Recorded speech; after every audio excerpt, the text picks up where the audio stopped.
Қайырлы күн оркестр. Бүгінгі біздің сабағымыздың тақырыбы оркестр репертуарындағы заманауи және дәстүрлі шығармаларды сахналық орындау. Енді сіздерге сұрақ бар балалар. Оркестр дегеніміз не өзі? Кім айтады? Альмира, айта ғой. Оркестр дегеніміз музыкалық шығарманы әртүрлі аспаптарда орындайтын ұжым. Орындайтын орындаушылардан құрылған ұжым, е? Солай ғой, міне өздеріңіз әртүрлі аспапта орындайтын орындаушылардан құрылған ұжым. Жақсы отыра ғой. Ал енді дирижер деген кім? Я, сай айта ғой. Дирижер дегеніміз француз тілінен аударғанда диригер, яғни басқарушы деген мағынаны білдіреді. Оркестр немесе хорды басқаратын жетекші. Я, дұрыс айтасың. Отыра ғой. Жақсы. Енді балалар, біздің осы оркестрдің репертуарындағы шығармаларымыз бар, я? Мысалы, бірінші біз үнемі оркестрде концерттерімізді қай шығармадан бастап жүрміз? Көңілашардан бастап. Көңілашардың авторы кім? Түркеш. Ал Түркеш туралы не білеміз? Кім айтады?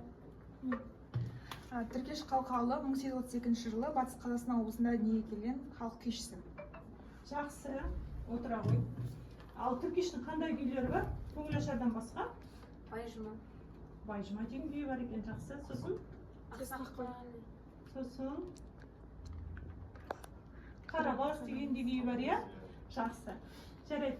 Жақсы балалар, ансамбльді орындау дегенді қалай түсінеміз? Кім айтады? Асылай айта қойшы.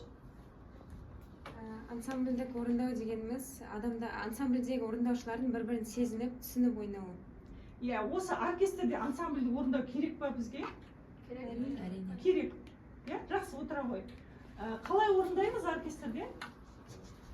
Әркім тек өзінің алдында отырған партиясын тек соны қарап, өзімен өзі орындай ма? Қалай орындаймыз? Иә, тек өзіңді ғана емес, алдыңдағы партияға қарап, өзіңді және жан-жағыңның барлығын тыңдап отыру керексің, е? Барлығын естіп, біліп отыру керексің. Тек қана өзіңді емес, бүкіл оркестрді тыңдап отыру керек. Сол кезде ғана ансамбль болады. Ансамбль деген сөз сол, е, тыңдап, естіп, түсініп, сезініп орындау. Жақсы. Қазір біз Махамбеттің Жұмыр қылыш шығармасын қарайық. Кәне ноталарымызда, партиямызда ше. Махамбеттің күйі Жұмыр қылыш, оны өзіміз білеміз, е, орындап жүрміз. Жұмыр қылыштың өзіндік характер бар, мінезі бар көрсететін, е. Батырлық, ерлік тақырыбында жазылған шығарма. Оны білеміз, е. Орындаған кезде де сол рухты, сол батырлықты, соны көрсетіп, кәдімгі әр шығарманың өзінің мінезі болады ғой. Жаңа айтқандай, элегияның өзінің басқаша мінезі болса, лирикалық болса, ал Жұмыр қылыш оған кәдімгі қарама-қарсы сияқты былай қарағанда, сол характерді көрсетіп, мінезін көрсетіп, ана алдарыңызда тұрған ырғақтың өзі қандай, екпіннің өзі, қандай жалындап тұрған екпін, өлшемнің өзі бірнеше рет өзгеріп жатыр. Өзінің жаңағы Махамбеттің айтқысы келген ойын біз соны дәл солай жеткізіп орындауға тырысуымыз керек. Жарай ма? Ал енді кәне көрейік.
Келесі қаралатын шығарма Қуаныш Жұмағалиев элегия.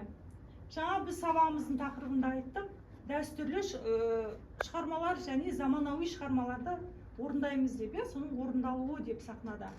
Ендеше заманауи композитор Қуаныш Жұмағалиевтің элегия атты шығармасын қарайық. Элегия енді жұмыр қылышқа кәдімгідей қарама-қарсы шығарма. Бұнда кәдімгі дыбыстардың барлығын байланыстырып, легато, қобыздың жеке солосы, бұл жерде кәдімгі сезініп, терең сезіммен, оймен, кәдімгі бір-бірімізді тыңдап отырып орындалатын шығарма. Ал кәне көрейік элегияны. Солист ортаға шығады. Әр шығарманың өзінің динамикасы бар, өзінің мінезі бар, өзінің айтқысы келіп тұрған ойы бар, соған сәйкес ойнайық, жарай ма? Бірге.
Андантеден аллегрге өтеміз. Алып кеттік. Екінші цифрдан бастайықшы.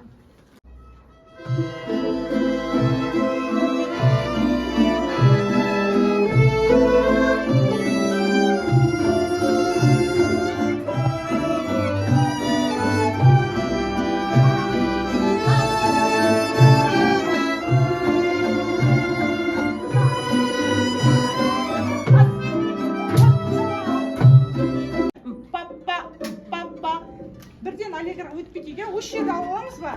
Үштің алдында бір екі тактысын алып көрейікші.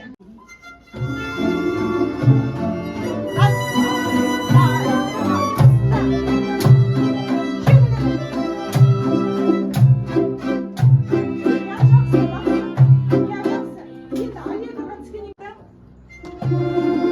Қайда. Қадыралыс қайдасың? Үштің алдында екі такты.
Сонымен балалар, біз бүгінгі сабағымызда дәстүрлі шығармалар, заманауи және орта буын бірнеше шығармаларды қарап шықтық.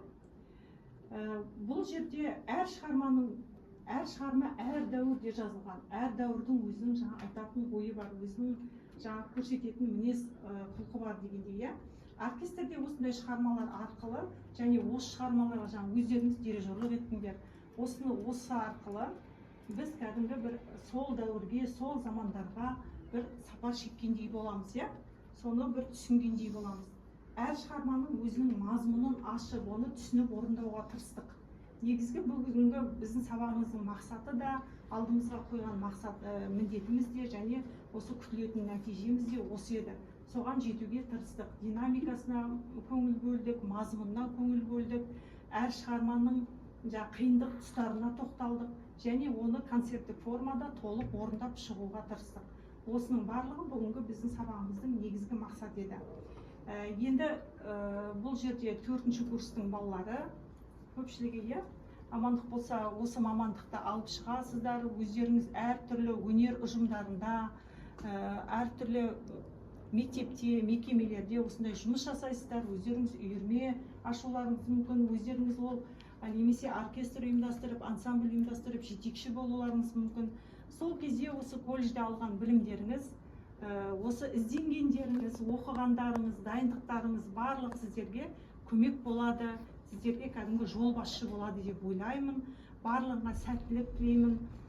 Осы 4 жылдың ішінде азды көпті өздеріңе тәжірибе жинақтадыңыздар, білім жинақтадыңыздар. Барлығыңызға сәттілік тілеймін. Көп рахмет.